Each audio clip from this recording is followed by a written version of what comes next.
안녕하세요. 홍프로 스포츠입니다. 적중하신 가족방분들 모두 축하드립니다. 홍프로 가족방에서 모든 경기, 언오버 및 핸디캡, 최종 조합 공유해드리고 있습니다. 적중률 높은 홍프로 가족방은 고정 댓글에 있는 링크로 문의해 주시기 바랍니다. 12월 19일 국내 농구 배구 총 4경기 분석 시작하겠습니다. 첫 번째로 울산 모비스 대 서울 삼성 경기 알아보겠습니다. 먼저 모비스는 지난 주말 원정 경기에서 선두인 SK를 잡았다.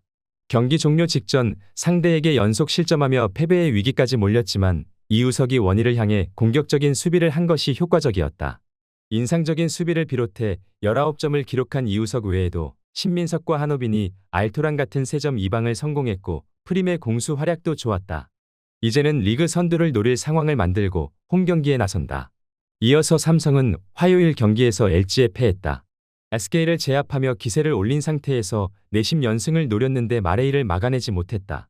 친정팀 상대로 나선 저스틴 구탕이 26분을 뛰며 17점 5리바운드로 활약했지만 에드워즈와 데릭슨 등 외인 듀오의 득점 합이 9점에 불과했다. 이정현의 분전도 승리를 가져올 수는 없었다.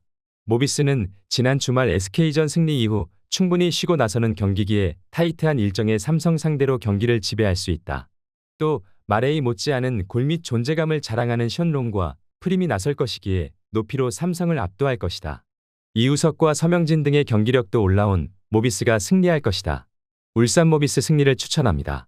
두 번째로 원주 DB 대 안양 정관장 경기 알아보겠습니다. 먼저 DB는 3쿼터 2대 19의 스코어링 런을 당하며 역전당했던 경기에서 다시 경기를 뒤집었다. 카터가 뛰는 시간에 고전했지만 도움 수비와 수비 리바운드 장악에 나선 오누아쿠가 16개의 리바운드를 기록했고 알바노가 4쿼터 중요한 득점을 연달아 성공하며 승리를 이끌었다. 공격 상황에서 적극성을 보인 강상재의 활약도 눈부셨다. 이어서 정관장은 지난 주말 홈 경기에서 손호에 승리했다.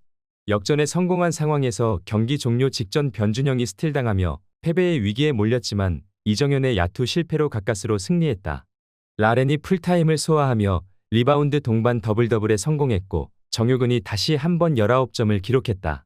변준영이 돌아오며 정효근과 박지훈 등이 오픈 찬스를 맞이하며 득점이 잘 되는 최근이다.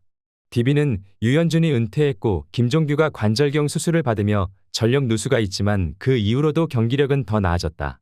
서민수가 김종규의 공백을 메우고 있고 이관희와 김영현 등이 벤치에서 잘해주기에 정관장 상대로 연승을 노릴만하다.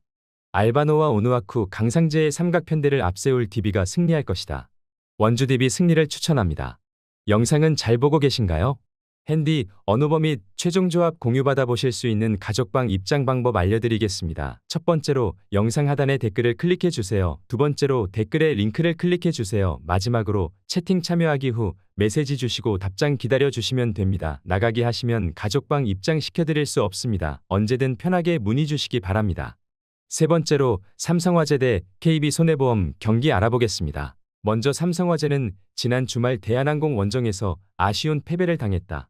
한 세트를 따냈고 4세트에서 35점 이상을 주고받는 접전을 펼쳤는데 클러치 마무리가 아쉬웠다.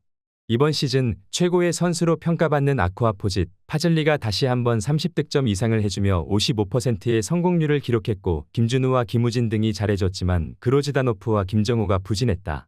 이어서 손해보험은 지난 주말 경기에서 형쾌에 패했다. 비에나와 나경복이 나란히 50% 이상의 공격 성공률을 기록했지만 블로킹 득점에서 상대에 크게 밀렸고 팀 서브 득점이 2개에 불과했던 것이 패인이었다. 그래도 경민대 체육관을 다음 경기부터 홈 구장으로 사용할 수 있기에 선수들이 안정적인 상황에서 경기에 나설 수 있다. 스테이플즈도 부상 우려를 털어내고 아웃사이드 히터로 출전할 것으로 보인다.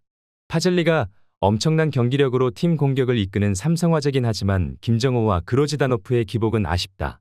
파즐리 못지않게 영향력을 보일 수 있는 비에나가 에이스 대결을 할 수 있고 나경복이 2옵션 대결을 압도할 KB가 삼성을 연패로 몰고 갈 것이다. KB손해보험 승리를 추천합니다. 네 번째로 도로공사 대 페퍼저축은행 경기 알아보겠습니다. 먼저 도로공사는 지난 주말 원정 경기에서 현대건설에 패했다.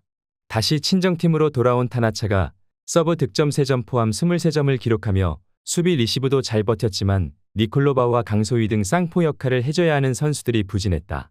또 김다은과 이윤정 등이 나눠서 뛴 세터 포지션도 안정감이 떨어졌다.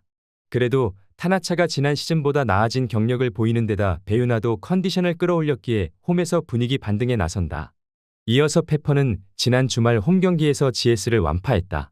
실바의 23점을 허용하긴 했지만 이안비와 장위, 테일러가 모두 공격 성공률 50% 이상을 기록하며 두 자릿수 득점을 기록했고 특히 위력적인 서브로 상대의 수비를 흔든 게 승리의 원동력이었다. 그로 인해 1승을 더하며 중위권 팀과의 승점 차를 줄였고 도로공사 상대로 연승에 도전한다. 이원정의 볼 배급도 살아난 최근이기도 하다. 페퍼는 장위의 중앙 존재감이 살아나며 사이드 공격수들도 성공률이 조금씩 올라갔다. 그러나 박정하가 여전히 몸값을 하지 못하는 게 아쉽다. 강소희가 페퍼 상대로 낮은 사이드 블로킹 벽을 공략할 것이고 타나차와 니콜로바가 테일러와의 대결에서 밀리지 않을 도로공사가 승리할 것이다. 도로공사 승리를 추천합니다.